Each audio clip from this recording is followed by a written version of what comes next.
Cause I don't give a fuck what you say. Yeah, I'ma do shit my way. So you can go kick rocks, I'ma stack bricks up, build what I want to make. Yo, I got a lot of shit to say, so I'ma do this every day. I'll be writing things until I'm fucking buried in my grave. 6 feet deep under, but my body won't decay. Cause my messages. Well, welcome to part 2 of our Onyx Storm debrief here on the What They Wrote podcast. Let's dive back in. No pleasantries or anything. Let's just go straight into that chapter by chapter breakdown, starting with chapter 34, the midway point of this book. Guys, we're going from A+ student Megan to C+ student Whitney. Oh, sure. Okay. No, I can take over. This is such a weird, actually perfect place for us to have split our notes and gone half and half.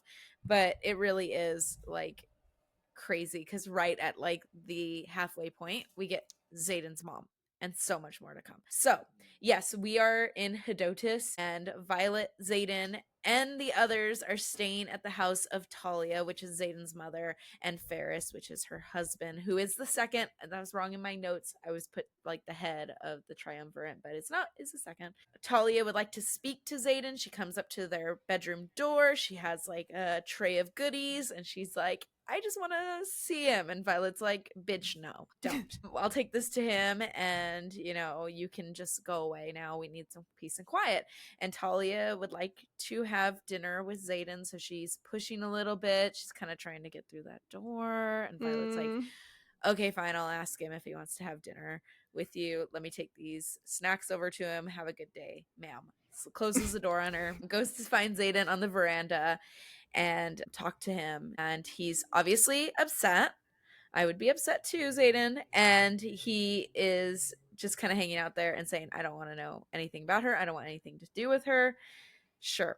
Scale is stressed and pacing on the beach, clearly worried about Xaden, which we know they've had a strained relationship throughout this book, so her still caring is a big deal. Xaden finds the vials of serum to nullify him in case he loses control, and tells Violet to use them as soon as she feels like she needs to.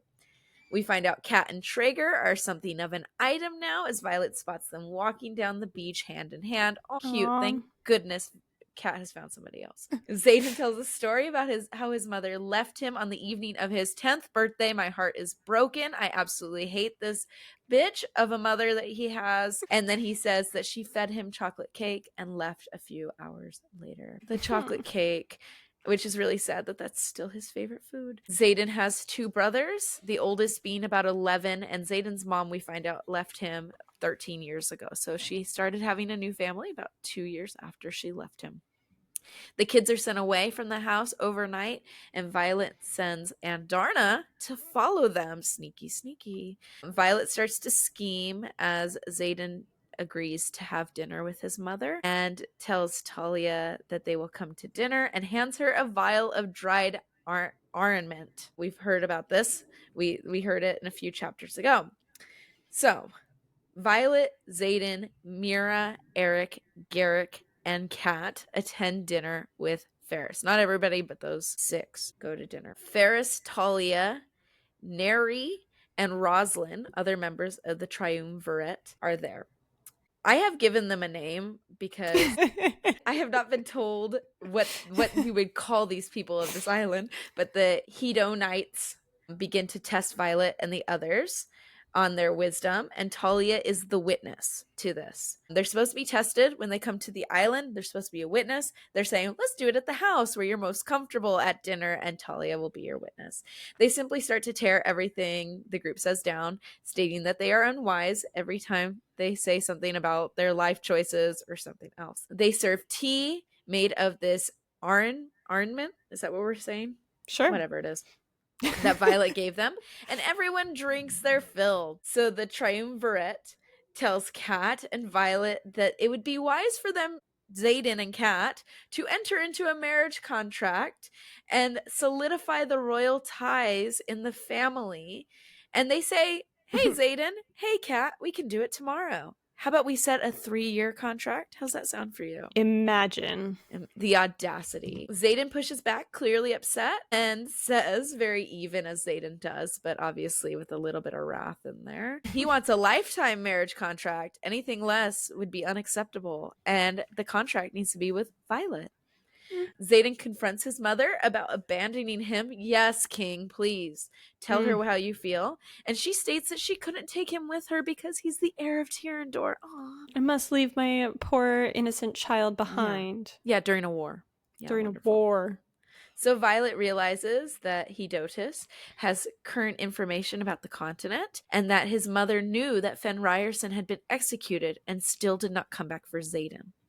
Terrible. Violet begins to tear down their cruel system of thinking and governance, even talking about the fact that they burned their own city to the ground just to raise it up again. And we find out that the continent that Xaden and Violet and all of them are from is called Amarellis or Amalicus in Paromish, but no one on the continent calls it that because of the wars that have torn them apart.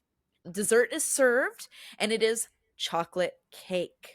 It's fucked. Yes. That his mother has been saving up chocolate for weeks now to serve. Ferris, Talia, Neri, and Rosalind are all missing forks. Violet looks around the table as dessert is served right as everybody's grabbing those forks and realizes that Talia knew that Xaden was coming because Cortland had told the other Isles, and she had in fact been stocking up on this chocolate for his arrival. Violet realizes the cake is poisoned just as Garrick takes a bite and collapses, not breathing. Not 36. Garrick. I know. Yeah, that was 35. Sorry, guys. I didn't tell you guys that. 36. How dare you? I know. Garrick isn't breathing, and Violet rounds on Ferris and the Hedonites. That's not a true term. It's guys. not what they're called. That's okay. That's what we're calling them. Yeah. I don't know what else I would call them, so it works. Hedotus people. Talia hadn't known it had been poisoned, or so she says. Ferris refuses to tell Violet what he has had put in the cake, and Violet tells him that she has also given him a poison in the tea, which causes the person who ingests it to vomit until their bile turns to blood. Yuck. They have an hour to live. Garrick apparently has 20 minutes. Violet and the others have ingested an antidote before dinner. Yay, Violet, for being on it. Go, Violet. And Violet and Riddick rush to the kitchen to find out what the cook has laced the cake with. The cook attacks Violet, who throws her dagger at him and kicks him back. Now, we haven't said this, but Violet currently has broken ribs from her time on Dunn's Island and is in pain, but she kicks this cook back and realizes that the cook has blue under his nails that he is cleaning off, and realizes that it's the poison from Eris birds. Go, Violet, because I would have never picked that up, no matter if I knew what it was or not. The cook charges again, and Violet throws her dagger and pins him to the door frame, but he has also thrown his knife, and it finds Riddick's side. Chapter 37. I know. Why she keep doing this to us? Not Riddick. Both of my favorites in one scene is just really, really stressful. I know. Chapter 37. It's okay. The knife is only cut into Riddick's jacket. Okay, thank God. Which pisses him off because he doesn't like to sew, and he takes it out on the cook and beats him up. They rush back into the dining room where Garrick is breathing, but very, very shallowly. Violet finds the antidote in the book that her dad left her. It is figs or the juice of a lime, but luckily Violet has had a snack earlier that day brought by Talia, and there was figs on the plate, so she sends Riddick to their room to get the figs for Dane, and also orders 5 glasses of water, not salt water, one of which will be for Dane to put these figs in. So Dane and the others begin to crush up the figs and give them to Garrick. Violet starts mixing an antidote for Ferris and the others, trying to kind of pull their favor in order to give them this antidote, which they're not really giving into. Xaden stands once Garrick has found his breath and turns on Ferris, who deserves it, frankly, and Riddick jumps in the way. Xaden isn't himself and turns on Riddick, and Violet jumps in. Violet brings Xaden back to himself and then starts to negotiate with Ferris again, who isn't receptive until Violet tells him that she sent Andarna to follow his 2 boys, his younger sons. 2 I steps know. ahead, my girl. 2 2 steps ahead. He finally gives in and then realizes that Violet is Asher Daxton's daughter, not Asher Sorengale. Asher Sorengale. Daxton. They drink the antidote, they being these terrible people from Hidotus, and Violet and the group leave. They fly their way to, I am never going to be able to say this, Zahilna? I don't know. I was saying like, Zahilna. Zahilna. Sure. The isle that worships Zenhil and the god of luck. The people of Zahilna greet them happily. The first isle to do so, in fact, and they land in a half-full amphitheater. And as they land, they realize that the isle has magic. The first interesting. One I find this so interesting. Yes. Chapter 38. With everyone connected to their magic and their dragons, Xaden tells Violet to never step between him again because he does not want to hurt her. They fight over it as Violet continues to ignore how unhinged Xaden is becoming. Ruh-roh. Everyone seems nice in Zahilna, except for the fact that they once again have a test for the group that they must pass. They must be able to not complain when they are given random gifts, no matter how terrible. Okay, I could never. So let's see if they can. Eric casually translates, knowing every language they seem to encounter perfectly, and they agree to play. The gifts that they are given are as follows. Mira, a bottle of wine. Marin, 2 orange tunics. Dane offers his hand to a woman who slaps him. Garrick, a rusted steel bucket. Eric, a fractured hand mirror that cuts his thumb as he's handed it topside up. Xaden, an empty glass box the size of his foot. Violet, a broken compass. Riddick, a man kisses Riddick on both cheeks. Cat, a golden necklace with a dangling ruby the size of her thumb. Drake, an orange kitten. Traeger, an arrow to the chest. Traeger dies instantly, and we go to chapter 36. Chaos ensues. Womp. Everyone is devastated. Obviously, they're in shock and horror, but they know that they're going to lose their opportunity to request allies if they cry or throw a fit or complain or fight back. So Violet, as she is spiraling, panicking about this moment, is brought back by Xaden. Interestingly enough, as she has just brought Xaden back recently, and he tells her, I cannot step in to do this, you must do so. So she steps forward, puts all her feelings aside, and thanks the man that shot Traeger in the chest. This killed me.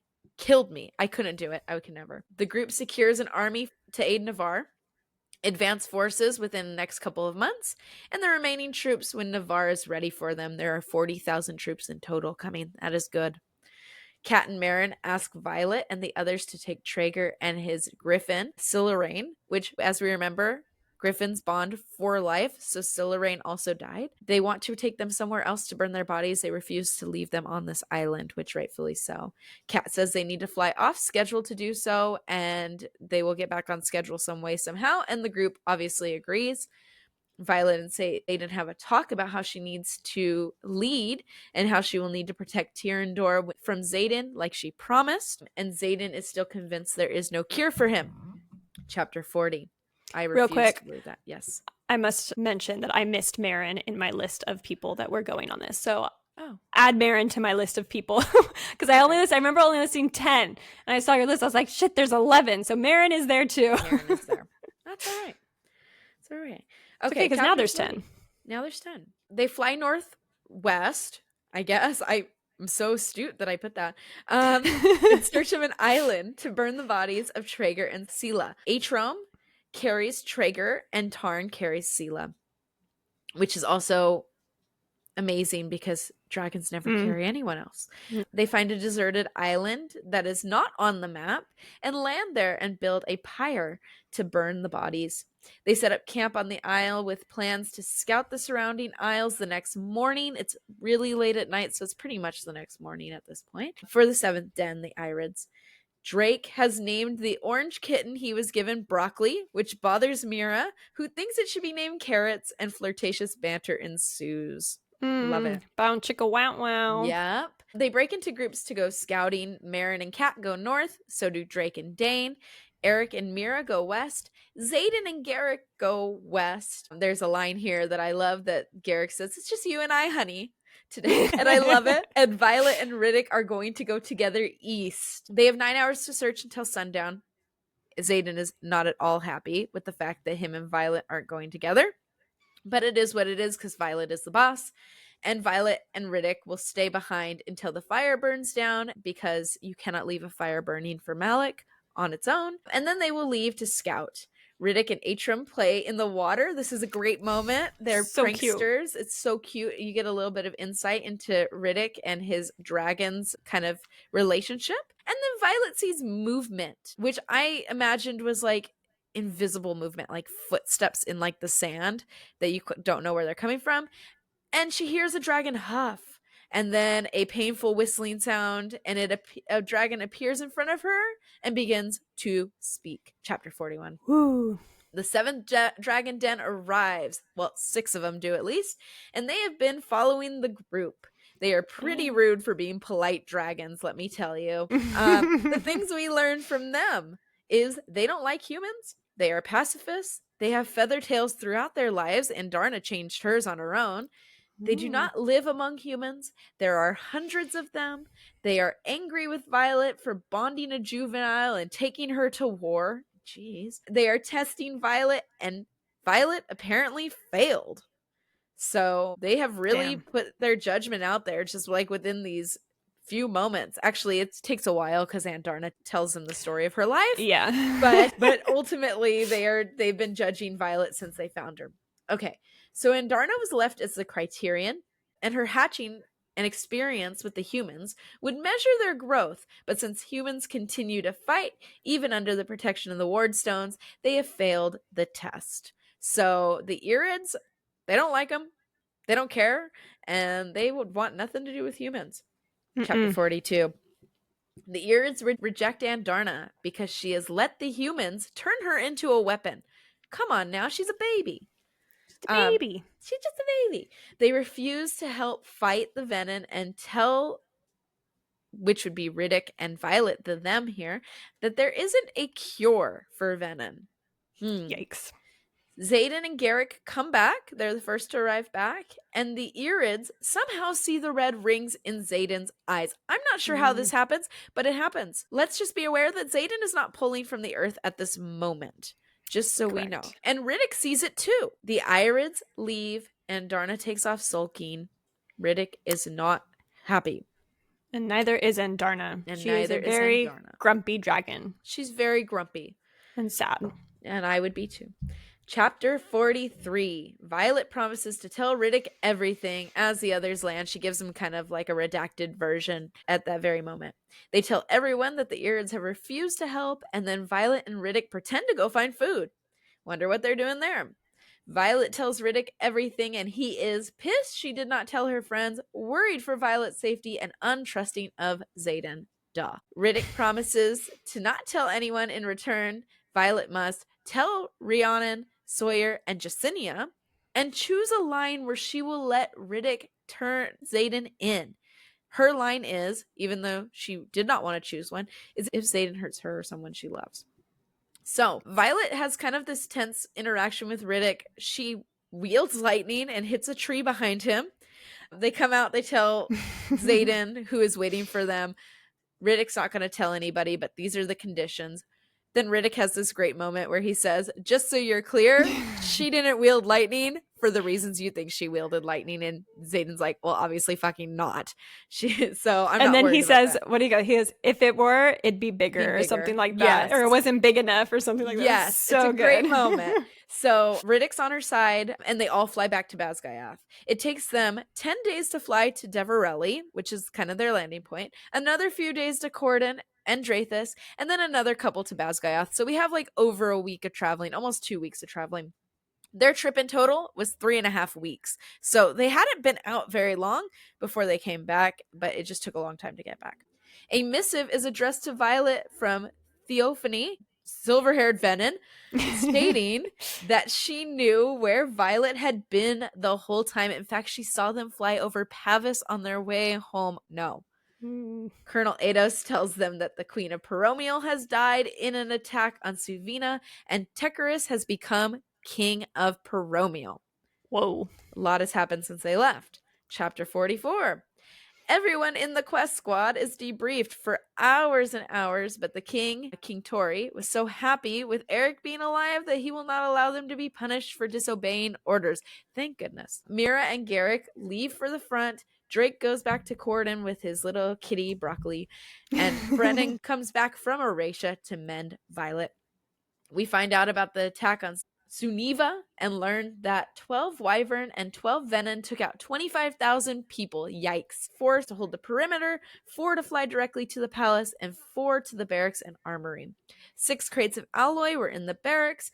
They had just arrived there but were not yet distributed. Someone who knew about the distribution schedule had sold them out, and they flew within the storm clouds with Theophany. So we get all that information, go to class, or we're in class because this is battle brief. And after class, Violet, Riddick, Sawyer, and Rhiannon go to visit Jacinia to talk in private. Yikes. So they find a private study room, and Jacinia gives Violet a package. Sawyer's trying to decide if he wants to fly again with his new leg, and Violet tells the most important information of all about Xaden and him being Venom. So. Oof. Chapter 45. It starts with a dream of the sage. This is very similar to the one she's had in Iron Flame. I'm not going to debrief it too much, but it is pretty much the exact dream she has in Iron Flame, reoccurring about the Venom.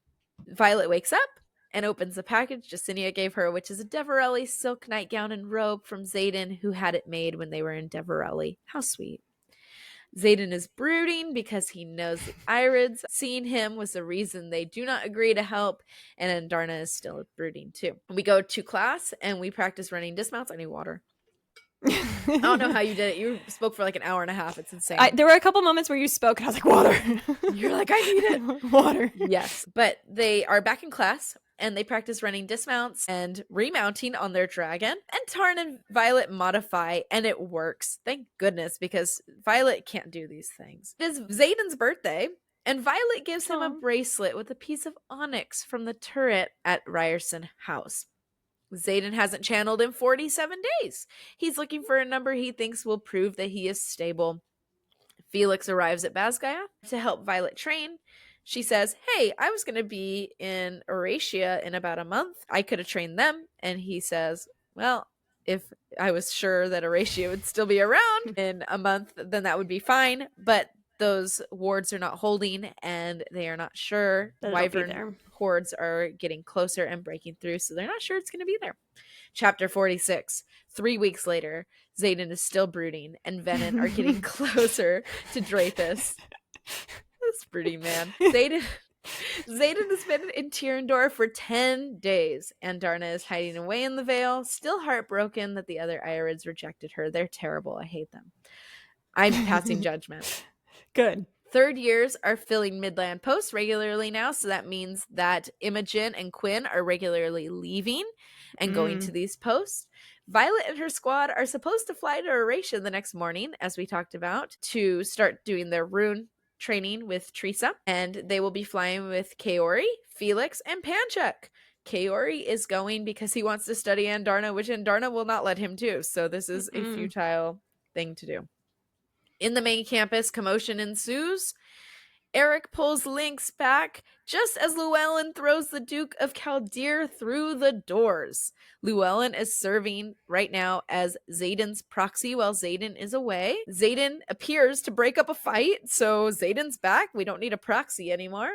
And Xaden will be taking in civilian refugees. So this is what that fight is about. Llewellyn and the Duke of Chaldeer are fighting because Xaden has agreed to take in refugees at the border into Tyrandor, which is not what the king wants, not what anybody else in Navarre wants. Too bad. Lynx manifests his signet, which is shadows. Incredible.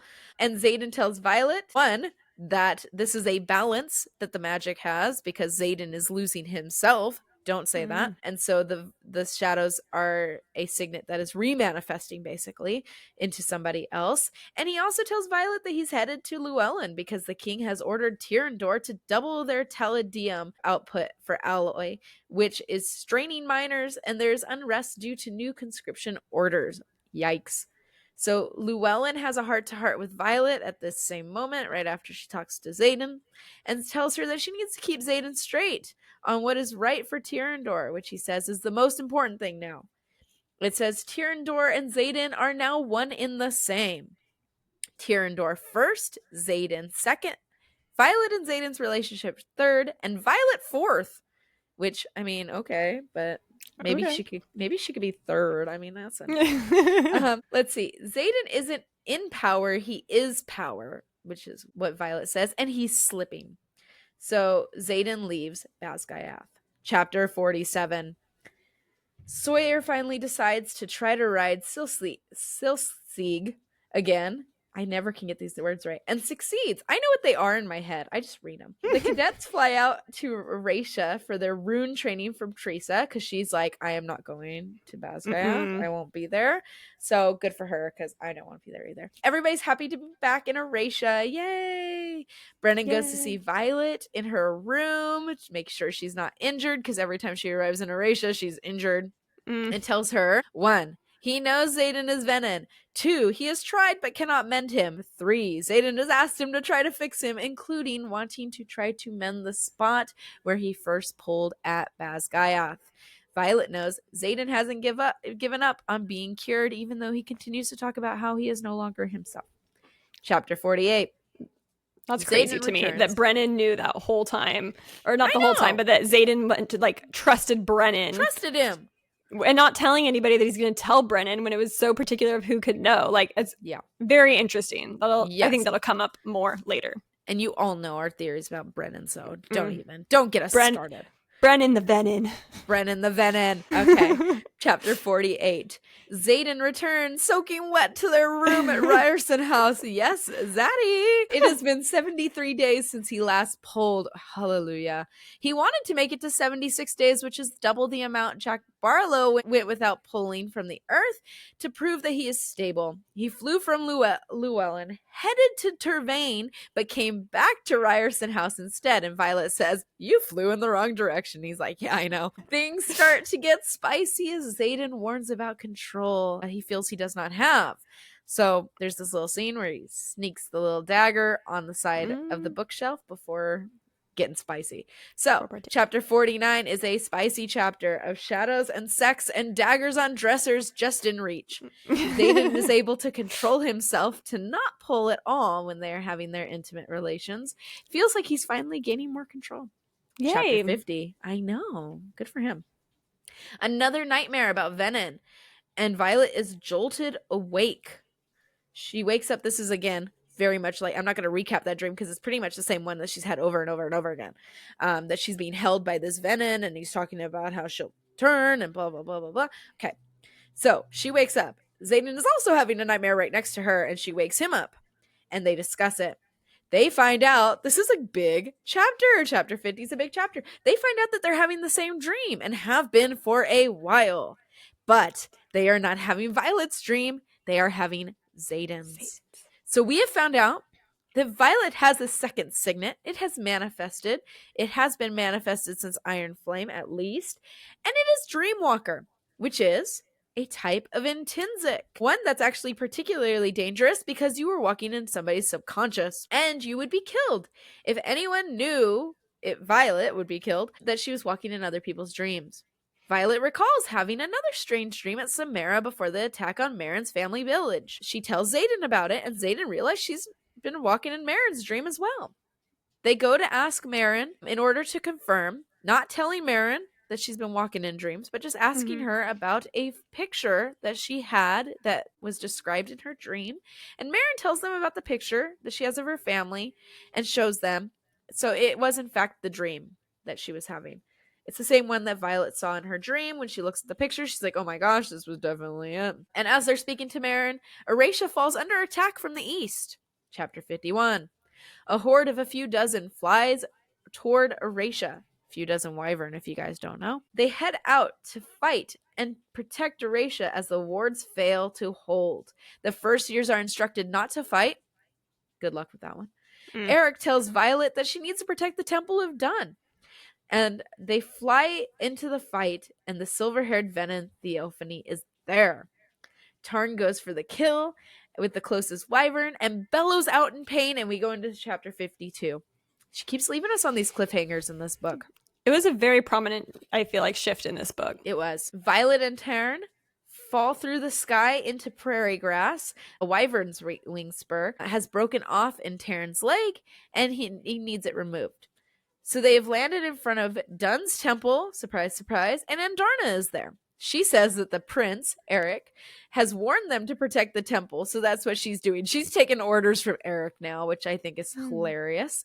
Rhiannon lands next to them and helps them remove the wing spur from Tarn's leg. She uses her signet, actually, to do this and summons it. The priestess at the temple and the temple attendants come out of the temple to see what's happened, and they refuse to seek shelter. There's an interesting line when the priestess notices Violet's hair, and she says, "Do you use lye and the juice of the manwasa flower on your hair as we do?"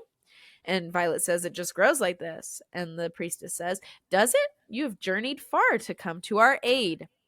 Interesting. Theophany arrives, and the priestess of the temple begins to shout heretic at her. Violet realizes that Theophany had been a priestess of Dun. Interesting moment.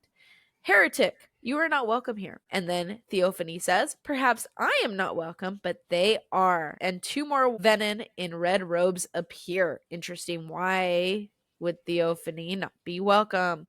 Andarna tries to torch Theophany, and she is unharmed. This is weird because Andarna's been able to torch Venom before. Theophany throws her gaze to the sky and then retreats and vanishes, though Violet does not know why. A wave of magic washes over them, and wyvern begin to fall from the sky. Wyvern crash into the ground and into buildings and pillars, taking out the front steps of Dun's temple. Xaden saves Violet from debris with his shadows. The wards have gone up fully in Eratia, and Leothin, the Irid, in fact, the last Irid to leave the island when they first met them, has come and fired the ward stone. Chapter 53. Guys, buckle in for this chapter, please. Leothin tells them that he has been watching them since his arrival. When? We don't know. Leothin believes Violet and the others have made Andarna into something that she should not be, a fighter in a war that is the humans and not hers. He also tells her that he is from her den. He's her family. Leothin demands to speak to only Andarna and Violet while others are watching on. So Rhiannon's there, Xaden's there, and all their dragons. And reluctantly, the others leave. Scale really does not want to leave in this moment. In fact, she fights real hard to not leave, but she eventually does. When they do, he says, 1, Andarna should have been given the chance to learn the Irid's ways. 2, he would like her to come home with him and learn for a few years before returning, if she wants to. 3, he says that she can bend, shape, or break the bond between her and Violet. It does not have to remain. And tells her, 4, humans should only be capable of bonding a single dragon, and yet you forged a second connection where there should not be one. Only an Irid can do that. And 5 says Violet's other bond with Tarn will sustain her. Interesting. I'm very sad. I don't know what to do with my life. I need a minute. Because I'm thinking. Okay. Violet. Are you about to cry? Yeah, I might. Violet tells her that she should leave if it will make her happy. Oh my gosh. I'm holding it together, guys, by a thread. And Andarna follows Leothin. She doesn't even say anything. She just watches and follows. Well, actually, she roars and follows and leaves. Violet cannot breathe, and only with the demand of Tarn does she not give up her life. She whispers the truth that Andarna is gone and then collapses into Xaden's arms. Chapter 54. Oh, chills. I'm telling you, I'm dying. I was sobbing. When I tell you I was sobbing, like sobbing during this scene. It was truly like... I don't know what to do with it. No. I don't know what to do. Okay, chapter 54, we're going to get through it together. Violet becomes catatonic and stays in bed at Ryerson House, that's fair, barely holding on to life. On day 4, Mira arrives after being summoned by Brennan to Violet's side. Xaden is also there, and Mira, Xaden, and Brennan all sit by Violet's bedside. We find out that Xaden has opened the borders and is letting refugees in. And then Violet goes to take a bath because she realizes, I probably stink now. And Xaden joins her. He washes her hair and they discuss the absence of Andarna. Violet is the first rider to survive an unbonding of their dragon, except for Jack Barlow, she mentions. And Xaden says, you're pretty funny, for being so sad. They return to the bedroom where Mira and Brennan are fighting about their grandmother, Niara, Asher's mother. In their fight, we find out there were 3 months missing in Lilith's journals, which Mira has, that they did not burn after Lilith died. They're from the middle of the journal, and from the summer, Lilith and Asher left Brennan and Mira with their grandmother, Niara. Lilith and Asher had taken Violet with them on their travels because she was too little to stay with their grandmother. Interesting. When they returned, Grandma Niara had stopped speaking to Lilith and Asher, and Grandma Niara had told Mira that they had dedicated Violet at Dun's temple. The priestess had started the process and then told Lilith and Asher that they only accepted children whose futures are certain, and Violet still had paths to choose from. The priestess spoke all cryptically, but basically said, this is a quote, if Violet chose her future poorly, she would still earn her mentorship, but she'd turn. And then it cuts off. The priestess said that the heart that beat for you or within you would do the wrong thing for the right reasons, reach for unspeakable power, and turn dark. So Lilith and Asher had tried to fix Violet when she was younger because she was sick. Violet figures out that her mom didn't try to dedicate her, but only her dad did. She realizes that this is because the people of Umbriel had never seen a dragon, and her mother's dragon would have been with them if her mother had gone. Mm-hmm. Brennan and Violet and Xaden realize that the priestess was talking about Xaden and not Violet turning. And Mira finds out that Xaden is Venom. And Mira is rightfully angry, though Xaden can read her intentions and knows she will not tell anyone. And she leaves. Chapter 55. That's a lot of information, guys. We are almost there. We're almost done with this. All right. 2 days later, Mira hasn't told anyone. Thank God. They are back in classes working on runes, and Felix comes to train Violet. He tells her that she should have gotten back into position when she was in the fight because Theophany was hunting her and will be following her, and she can lead Theophany away from civilians. Interesting fact. They're interrupted by Bodhi and Xaden having a fight. Bodhi would like to go and fight, but Xaden will not let him because he is heir to the dukedom of Tyrrendor. Surprise, surprise. Bodhi never wanted to be in line for the title. It was always supposed to be Xaden, and he says, that's what Bodhi says, and Bodhi is supposed to be a writer. That's what he says. He's always wanted to be, I guess. Xaden is planning his replacement for his inevitable demise, which Violet continues to not deny, and be in denial, which, I'm living there too, so. Chapter 56. It starts with a dream about Avenin and Drathis. Violet realizes that she's within the dream and she's in Xaden's dream and is able to separate from the two perspectives. So for the very first time, it goes from her first perspective to being kind of like on the outside and like watching everything happen. Xaden sees her in his dream and says he cannot keep her safe. The sage tells Xaden to bring Violet to him, and Xaden says no. The sage then begins to choke Xaden, and Violet reaches for power in the earth. She remembers it's just a dream, and the sage says, it's simple, Dreamwalker. You come or she dies. Violet takes a dagger from her hip and runs it across her skin to wake herself, and she wakes Xaden, and he says this is the first time he has known that she was in a dream with him. Violet still has Andarna's ability, even though they are not bonded. We don't know how this can be. There's a knock on the door, and Xaden answers to find Garrick. Garrick is beaten and bloody, and his left eye is swelling shut. Instead of his swords on his back, there is a massive shield. He states that they were on patrol, and Theophany found him. He says she ripped them, the pair of them, him and Mira, out of the sky and let him go to deliver a message. They have reached the walls of Drathis. Xaden has 5 hours to bring Bodhi and Violet, or she dies. Garrick shows the shield, which isn't a shield at all. It's a large green dragon scale, Tyne's dragon scale, in fact. Theophany has Mira. Guys, we're getting towards the end. It's getting serious now. It's getting serious. Chapter 57. They need to fly to Drathus to protect the civilians coming over the pass. If they do, they will leave Mira to die. The flight is 4 hours, and they need to leave in the next half hour to make it in time. They do not have enough riders to retrieve Mira, protect the civilian refugees, and defend Drathus from the hundreds of wyvern that are coming their way and dozens of venom with them. Xaden wants a plan that does not force them to split objectives because he will not choose one over the other. They analyze the terrain with the help of Kaori, who, as we know, can project from memory, and he projects Drathus. Drathus sits on the southwestern edge of an intermontane plateau that spans a couple dozen miles. It's surrounded by peaks on every side and accessible only through a winding series of valleys, the western river that flows south of the Arctile Ocean or air. Cadets will help. Xaden says they can volunteer, but first years are not allowed, and they will go to kill Theophany, they've decided. Not necessarily to go protect Drathus, but their one objective is to kill Theophany. Xaden and Violet realize that Theophany was not asking for Bodhi when she said to bring Violet and your brother. She was talking about Jack, because that is Xaden's new brother. And Violet is told to stick to one objective, to kill Theophany, but she knows she will try to save Mira as well. Chapter 58. Violet, Xaden, Bodhi, and Brennan fly to the fields east of Drathus. Everyone knows this is Theophany's trap to get Violet and Xaden where she wants them. There are hordes that outnumber the dragons and riders, and it is clear that they cannot win. They've actually miscalculated this massively.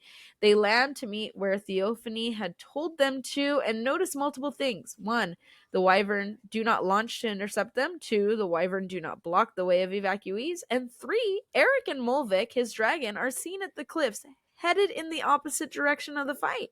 And we don't know why, but this is not typical of Eric or his dragon Mulvik. Theophany is there, holding a blade to Mira's neck and her ribs. The field is not drained. Mira is severely beaten. Tyne is injured and splayed out on the ground. Taryn cannot carry Tyne because he would pierce his claws into him, so that's not our way of escape. Theophany says Berwyn, the sage in Iron Flame, who Xaden tried to defeat, wanted Jack. Theophany teases Violet about wanting to be or going to be her sage and tells her that she will turn this night. Garrick arrives after quote-unquote walking, which is what he does when he distance wields, to Basgioth to retrieve Jack in the Ribestad chest, which means he actually went to Corden as well. Jack is emaciated and wan and sedated, according to Taryn. Violet tells Theophany to let Mira go since Violet and Jack are both there. Theophany says that is not the agreement, that the agreement was to let Drathus stand. And she also says that venom lie. Interesting. Theophany slits Mira's throat.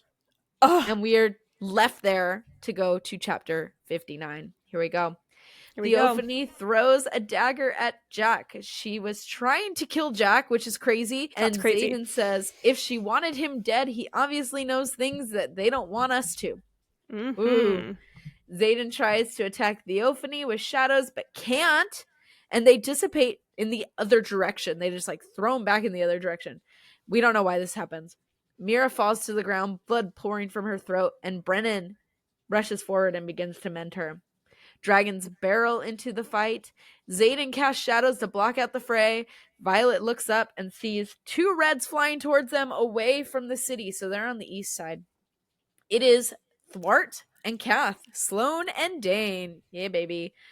Brennan does not have enough strength to save Mira. He's burning out. And Garrick takes the chest and walks distance wields away with it to keep Jack, who obviously has a ton of information, safe. And Dane sees him as he lands doing this. So Dane has now seen Garrick wield his second signet, which nobody knows he has.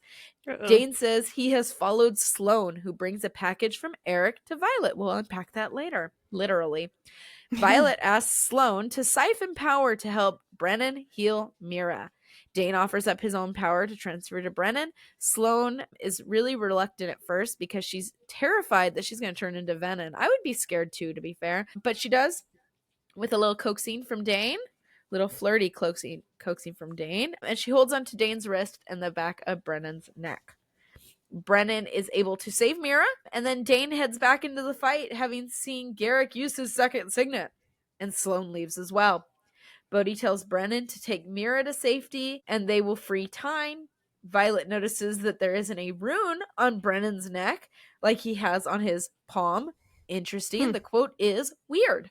There's no mark at the back of his neck like he carries on his palm. There hadn't been one on Dane's wrist either. We'll unpack that later. Brennan takes off with Mira, Xaden takes off into battle, and Bodhi and Violet stay behind to help Tyne and kill Theophany. When everyone leaves, Bodhi says they have a problem. Chapter 60. Tyne is not walking and they cannot move him. Garrett cannot move him either because he's too exhausted and he just can't keep distance wielding. They need Taryn to move him, which they're going to achieve by using chains that can hold him and not harm, which will leave Violet alone while Tarn does it. So Tarn flies off with Tyne toward the cliffs, leaving Violet, Bodhi, and Kur, which is Bodhi's dragon. Theophany reappears from behind the wyvern carcass. Tarn is out of range, and Violet does not have enough of his power to channel. Theophany can stop projectiles hurtling towards her, which is not ideal because Bodhi starts to throw stuff like daggers at her, and it does not work. Theophany goads Bodhi, trying to beat him down. Bodhi tries to use his signet to counter Theophany and her lightning wielding, but it does not work. She's not a lightning wielder. She's a storm wielder like Lilith was. Oof.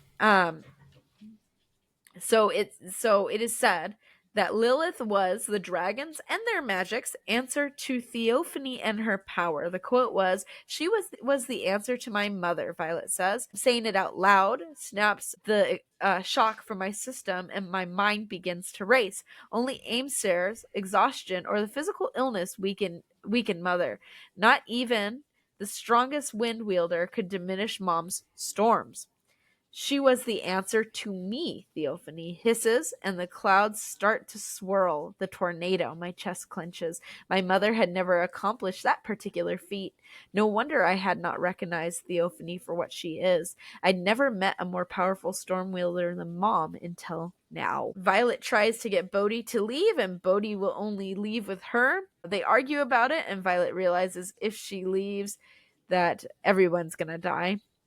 Kur picks Bodhi up and drags him away, saying this discussion is over. With Bodhi out of the way, Tyrandor's succession is safe. Theophany downs a tree towards Violet, but Violet dodges it. Violet ties an explosive arrow to a rock and throws it at Theophany, and she knocks it out of her way, but it explodes and throws Theophany through the air, giving Violet time to attack, but Theophany counters and drives her back. Violet sees a group of wyvern headed towards Madero Pass. The last lines, "So stubborn. It must be killing you, realizing you don't have every answer, aren't the solution to every problem. You're just another lightning wielder, capable of being everywhere at once." The metal eases from my throat. "Go ahead. It'll be entertaining to watch you try." I glance south just long enough to witness the horde disappearing into the valley. "You're right. I can't be everywhere." Theophany's eyes widen as I arch my neck against the blade. "I don't have to be. When push comes to shove, I'm not the best of us. She is." Chapter 61. Rhiannon's POV. I'm not going to go into too much detail here. There wasn't a lot of detail except for a short chapter. We see Rhiannon making decisions on the battlefield as a squad leader. First time we've been in her POV. We get to see her interact with Ferg, her dragon, as well. One of the first female dragons we really get that interaction from. We see Riddick use his signet to freeze a wyvern from the inside, which is a cool moment. And it actually cracks in half as it lands on the ground. It's so sick. So sick. And then we go back to Violet's POV in chapter 62. Violet tells Theophany that she is not giving in and to do her worst. Violet headbutts Theophany, who lets her go and appears 25 feet to her left. So she's really pissed that her nose is hurt. Theophany threatens Violet again, carrying a poison-tipped dagger that we've seen before in Fourth Wing.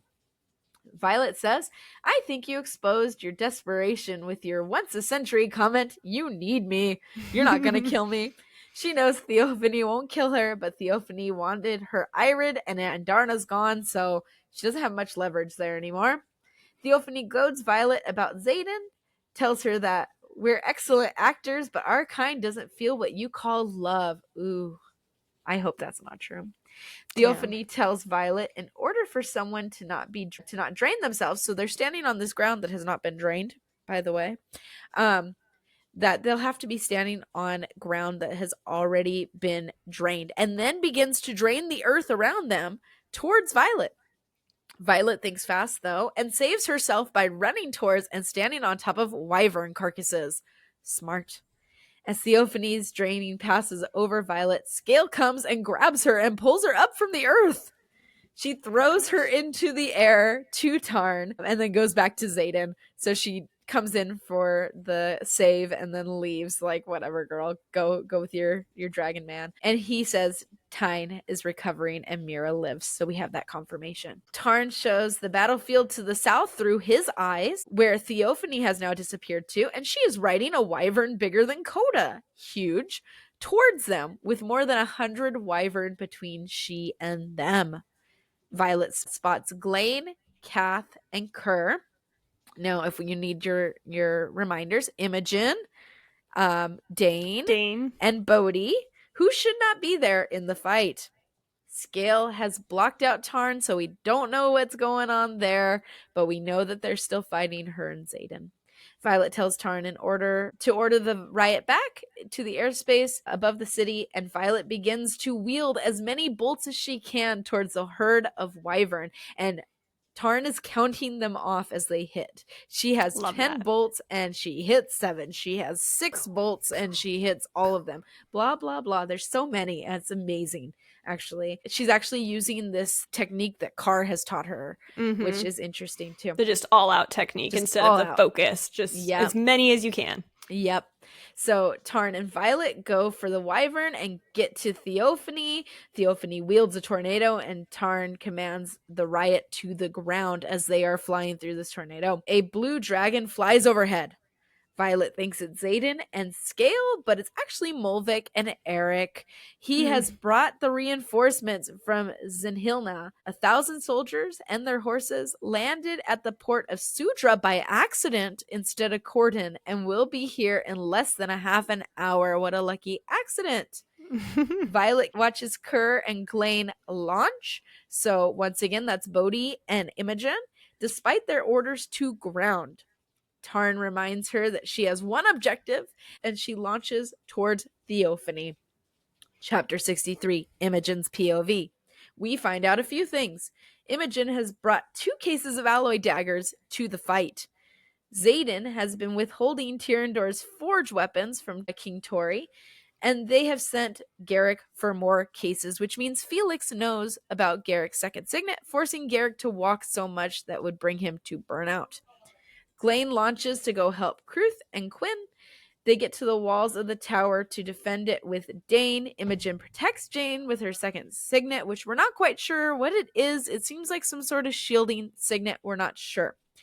Dane takes out the Venom with a dagger, and they split up, and Dane has seen a lot of second signets today, and he wants to know what the hell is going on, but not at this moment because we're in the middle of a fight. Imogen helps 2 women and a toddler get out of the tower safely before finding Quinn, who is projecting while battling a Venom. Imogen takes him down with a dagger, but is not fast enough as one of his own lands in Quinn's ribs. Quinn dies in Imogen's arms, and it's one of the saddest moments in the book. I'm not going to say all the things that go back and forth, but it is so sad, heartbreaking and terrible, and it just makes me want to cry, so I'm not going to go into it. Garrick shows up to get Imogen out of the tower and Quinn's body too. Garrick is exhausted at his weakest, and Imogen says, I'm not worried about him seeing me for once at my weakest because he's at his weakest too.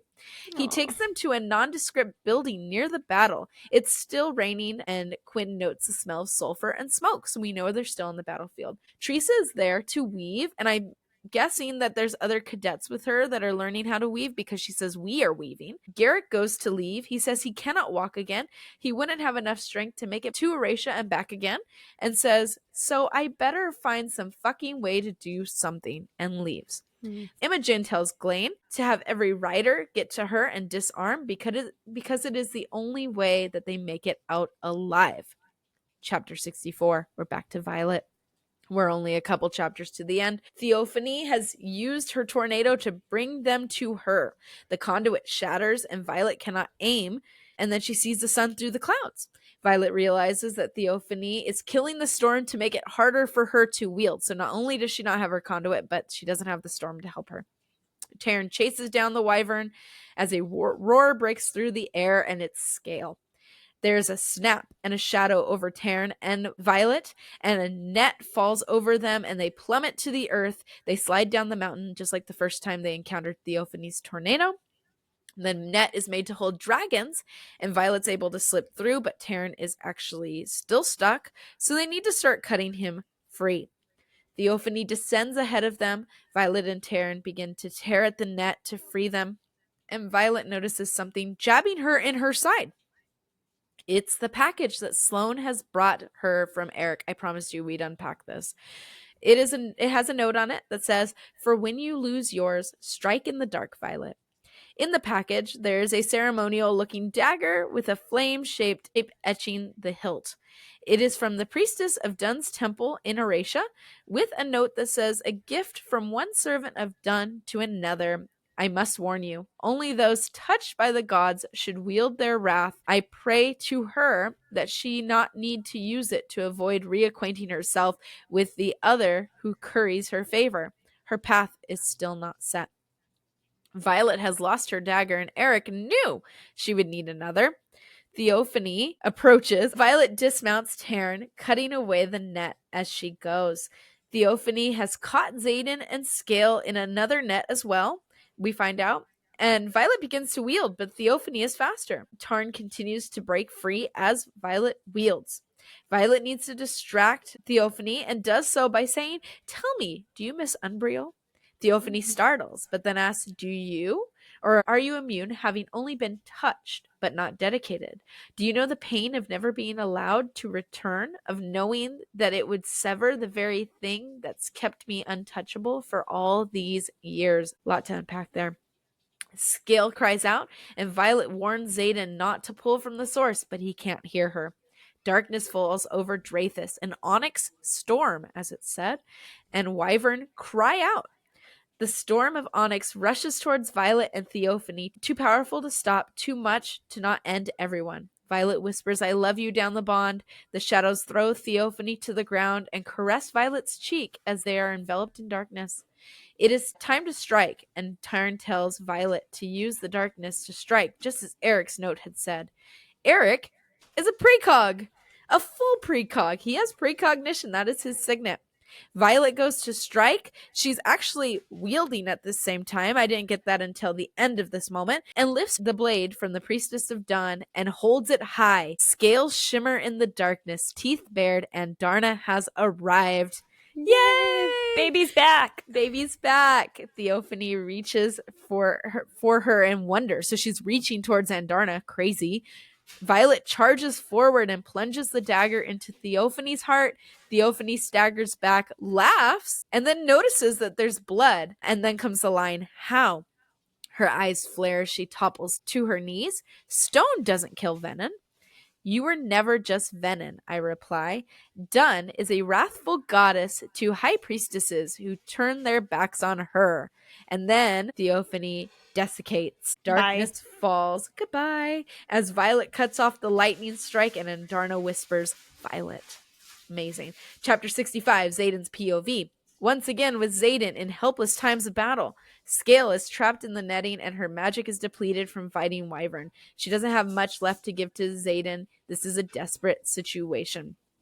Xaden lets fury and wrath fill him. Panchek is here. He's been the informant the whole time. Surprise, surprise. And Berwin is also there. That's Xaden's sage, quote, mentor. The one that he thought he had killed. So, and We find out Xaden cannot kill the one he serves. So interesting enough. Someone else has pulled. My guess is Garrick. We're not getting into that, but my guess is Garrick. Someone who is close to Xaden and knows he has been struggling after pulling from the earth. He says, Xaden says, no matter what I choose, it's wrong. So poor babies out here feeling helpless. Panchek will be killed by Berwyn, as Xaden says, which Xaden says he deserves. Xaden wants to pull to save Scale, his brother, and Violet, but Scale begs him not to. He has held out this whole fight. She doesn't want him to give in now. Panchek does not think Berwyn will kill him because he gave him access to Jack. Berwyn uses his dagger and kills Panchek's dragon instead, which is crazy because how can you do that with just a dagger? We don't know. He threatens to do the same to Scale and says that Xaden will have to, quote, channel deep to replace the loss of her power. Xaden drops down and does, in fact, channel to save Scale instead of having her killed. Shadows drag Berwyn from Scale and knock him and the brother unconscious. We should also say here that when we're saying brother, yes, like this is like Venin brother. Venin. Like this Venin. Is like that's the term brother is what the Venin use. Yeah, to refer to people, yes, to Venin built from the same sage. So this is some new, yeah, Venin brother. New Venin brother, but somebody that Xaden knows. So Berwyn and the quote-unquote brother are unconscious. Xaden describes his soul breaking apart like ash from fire. Quote, I am no longer on the ice, I am the ice. Poor baby. He pulls as he kills the ones that harmed Scale, the one who is cornering Dane and Kath, passes Imogen to the pass where he tears Wyvern from the sky one by one, to the wards at the cliff, and falls back as the magic burns him to the touch and surges north.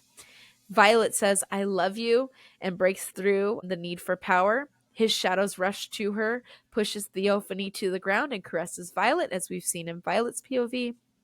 He clings to the love he feels for her and pulls his hand from the ground. The quote, I bare my teeth and yank my hand from the ground, gasping for a full breath as my heart thunders. Xaden feels simultaneously strong and defeated. He drops the shadows. Xaden says he hates his sage and wants to kill him. Says, I wonder how many initiates feel the same about their sage. At least one that I know of, but beyond the physical impossibility of it, he has something I need. Interesting. Not sure what that means yet, but interesting. Xaden asks Scale, will you forsake me now? Scale says, what is there left to forsake? Xaden, you tell me. Scale, you cannot mean to. We're doing a back and forth here, people. Xaden, you saw what happened. It's the only way. Scale, you think she will help? Xaden, she loves me. Scale, Tarn does not, and you haven't looked in the mirror yet. The red veins branching from your eyes look like her lightning. Xaden, she'll help, she promised. Scale, even if she agrees, no one will. Xaden, someone owes me a favor, and he is talking here about the priestess at the temple who said she owed him a debt because they protected the temple during that last invasion in Adoratia. So Scale agrees that Violet's decision determines their fate. Chapter 66, the final chapter. We're almost there, guys. Violet's POV once again. She arrives back at Ryerson House at night, and Brennan greets her. There's celebration in the halls, and Darna says, I will not let them burn you. Violet says, what? Why would my brother burn me? Interesting. Violet does not know why she's in the courtyard and what has happened. It's 3 a.m. and Violet's been missing for 12 hours. We find out a few things here. The forces, Ratia forces, have lost 4 riders, their dragons, and 3 elders in the last few hours. 4 riders missing, not including Violet. It was 5, now it's 4. Wards have been extended to Drathus, and 6 missing eggs are not accounted for from the hatching grounds. And Darna says of Tarn, because Violet tries to talk to him, he needs a cycle to rest and recover. And Violet says, recover from what? Interesting. Brennan asks if Violet knows where Xaden is. She can't think, and she can't really figure out anything at this moment. So he asks Imogen, and she says she hasn't seen him since yesterday. Brennan says Garrick is also missing, and Violet is wearing an emerald ring on that finger. Ooh. There's a paper in Violet's pocket with a seal from the Temple of Dun. She and Xaden have been married. There's also a note from Xaden on that same piece of paper that says, "Don't look for me. It's yours now." Xaden is gone, and Imogen has wiped Violet's memory. Violet asked her what she's done, and she says, "What you asked me to." End of book. Whew. That is such an ending. There's so much going on there. Like, honestly, this episode is not for us to deep dive into what we think all this stuff happened. So this is just, our brief overview of what happened in the book. Right. If you guys are really interested in what we think all of our new theories are and a real deep dive breakdown, let us know in the comments and we'll record a new one for you. But so just some questions we're left with at the end of everything. Who actually turned Venom at the end there? We have our theories, but who was the new brother? Could it be Bodhi? Could it be Garrick? Could it be Eric? Those seem to be the three main options. Where did Xaden go? And is he with Scale? Yeah. And if he's with Scale, did Scale unbond from Taryn? Right. Is that why Taryn is needs a cycle to rest and recover? Yeah. Which literally heartbreaking. So I hope that's not the case, but that is a big question. Of course, what happened in those 12 hours that Violet is now missing in her memory? Yeah. Who are the dead riders and their dragons? Who are the missing riders? Yes. Who stole the eggs? And where is everybody? Where is Eric, Garrick, Bodhi? I mean, we don't know where anybody is besides Imogen and Brennan. Yes. Oh, really the only people there at the end. So we have lots of questions coming into book 4. I could not be more excited for book 4. Like, I know we have a while to wait, and so we have plenty of time to unpack this book bit by bit. But what are your final thoughts on the book after recapping all of that? So much happened. I mean, we just sat here for almost 3 hours recapping this book, and it's crazy to me. So much happened. It's a whirlwind ride, and the ending is leaving me on a cliffhanger, but it's also satisfying. Like, it is. I'm not unsatisfied with that ending. So, I'm not inconsolable. It's something that we knew at some point this was going to happen. Yeah. We know there's going to be some sort of, we all thought Xaden was going to pull an Edward and New Moon this book. So I'm surprised we got a whole book of Xaden and Violet together before this happened. Yeah. So I'm super satisfied with this book. I could not be happier with it. And I'd also like to point out, good job on us for noticing Rebecca wearing her emerald ring on her ring finger. So she recently got a new ring, and she's wearing it in the reel that she posts when she's like, "Oh, look, I got my copy of Onyx Storm," and we're all like, she has a new ring on. And you and I were talking about, it's talking about in the family, maybe it has to do with Imogen's eyes, but really it's all alluding to the ring that Violet has on her finger at the end. So she was wearing the ring that Violet's wedding ring, essentially, which seems to be the missing emerald from the Blade of Orisha. Yeah, and she fits right in with the family. She's part of the family. She fits right in with the family. That's so true. So I'm so excited about that. Let us know your guys' thoughts, and if you want to hear a deeper dive episode, let us know. We are here for you. Besides that, that is what they wrote. Thanks so much for tuning in to today's episode of the What They Wrote podcast. We hope you enjoyed hearing our initial thoughts on Onyx Storm by Queen Rebecca Yarros. If you like this episode, please take a minute to leave us a 5-star rating so others can find us. Our next episode will actually drop on February 3rd, so be sure to subscribe so you don't miss it. You can find us on Spotify, Apple Podcasts, YouTube, or wherever you get your podcasts. And until next time, happy reading. Bye. Bye. This episode was brought to you by Palmera Travel Group. Our travel advisors will help you to plan any and all travel from A to Z, including bookish travel. Travel to locations found in or inspired by your favorite books. Whether you like to travel solo or want to bring a group of friends, we help you manage all aspects of your trip. Ready to plan your next bookish adventure? Contact Palmera Travel today at www.palmeratravel.com. That's www.palmeratravel.com or on Instagram at Palmera Travel, Palmhera Travel. Palmera Travel. We plan, you travel.